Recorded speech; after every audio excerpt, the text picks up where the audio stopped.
Tadi pagi saya melihat satu video di YouTube yang bercerita tentang 3 orang bersaudara, abang beradik, yang menjadi imam satu ordo dan ditahbiskan pada hari yang sama oleh seorang uskup di Filipina.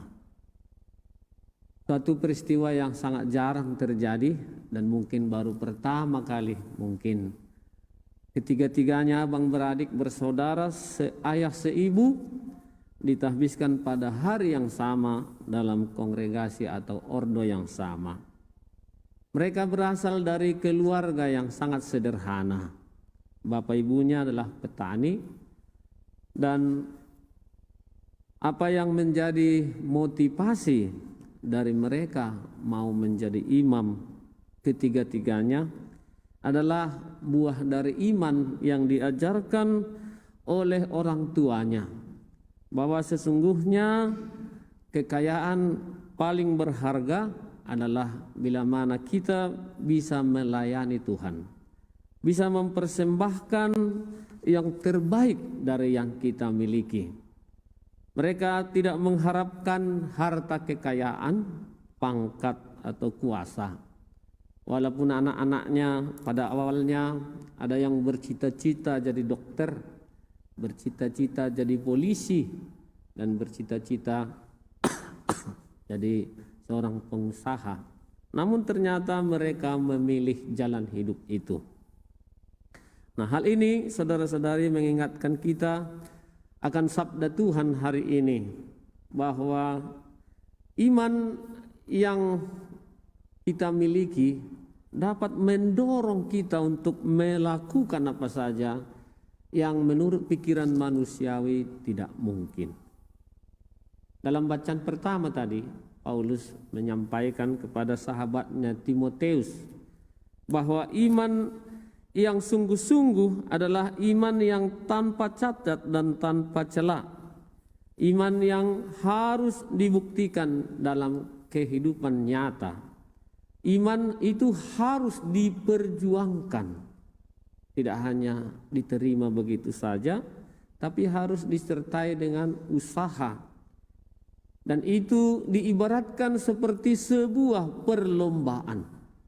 Jadi setiap hari kita, kata Paulus, saudara-saudari, sedang berlomba seperti pertandingan olahraga. Kita mau mencapai juara. Tapi apa yang mau kita raih bukan juara seperti yang didambakan, diinginkan oleh orang-orang di dunia ini, yang hari ini bisa kita raih dan bisa hilang. Tetapi perlombaan yang dimaksud adalah perlombaan dalam karya-karya nyata atas dasar iman kita dan kemauan kita untuk ikut serta mengembangkan kerajaan Allah di dunia ini. Dalam Injil tadi kita mendengar bagaimana Yesus dalam pewartaannya, dalam karyanya ditemani oleh para rasul, tetapi juga dibantu oleh wanita-wanita yang telah disembuhkan dari roh-roh jahat, dari segala bermacam penyakit. Mereka itu menyertai Yesus dalam perjalanan. Apa tugas mereka? Ya mungkin secara umum dikatakan mereka inilah ya seksi konsumsi yang menyediakan kebutuhan-kebutuhan makanan bagi para murid, bagi Yesus dalam perjalanan mereka dari desa ke desa, kota ke kota. Mereka lah yang menyiapkan apa yang perlu. Dan itu semua mereka persembahkan dari harta kekayaan mereka sendiri. Ya, jadi bukan hanya waktu, bukan hanya tenaga, tetapi kekayaan yang mereka miliki, mereka persembahkan kepada Yesus sebagai tanda mereka ikut serta mendukung berkembangnya kerajaan Allah.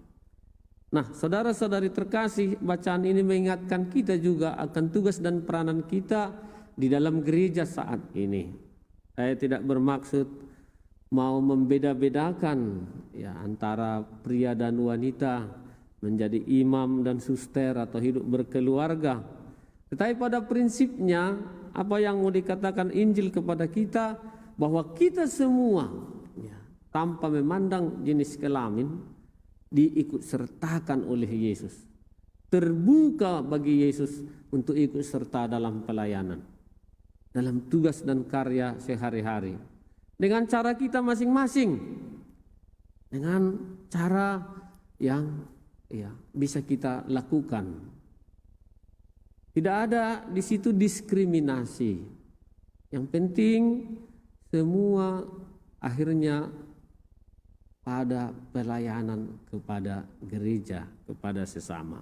Lalu apa yang bisa kita lakukan sebagai keluarga-keluarga umat beriman dengan ya sabda Tuhan hari ini dan juga perwujudannya dalam hidup menggereja? Kita tahu bagaimana tadi dalam kisah awal kita bisa mempersembahkan anak-anak kita untuk menjadi pelayan, menjadi imam di dalam gereja, menjadi suster, frater dan bruder.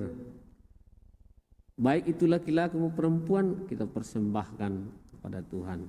Atau juga dalam hidup berkeluarga. Di dalamnya juga kita bisa berpartisipasi. Bapak Ibu bisa menjadi pengurus lingkungan, pengurus stasi, pengurus rayon, dewan paroki, ataupun ya dewan pastoral di keuskupan. Kita semua diundang untuk menjadi satu gereja yang komunio, bersekutu, membangun gereja secara bersama-sama. Kalau kita tidak bisa mempersembahkan waktu, kita bisa mempersembahkan tenaga. Kalau kita tidak bisa mempersembahkan tenaga kita, bisa juga kita mempersembahkan kelebihan talenta yang kita miliki, pemikiran-pemikiran kita, pandangan, gagasan-gagasan yang positif, yang baik untuk membangun gereja. Atau juga kalau tidak bisa itu, kita memberikan dana atau materi seperti para perempuan-perempuan dalam Injil hari ini.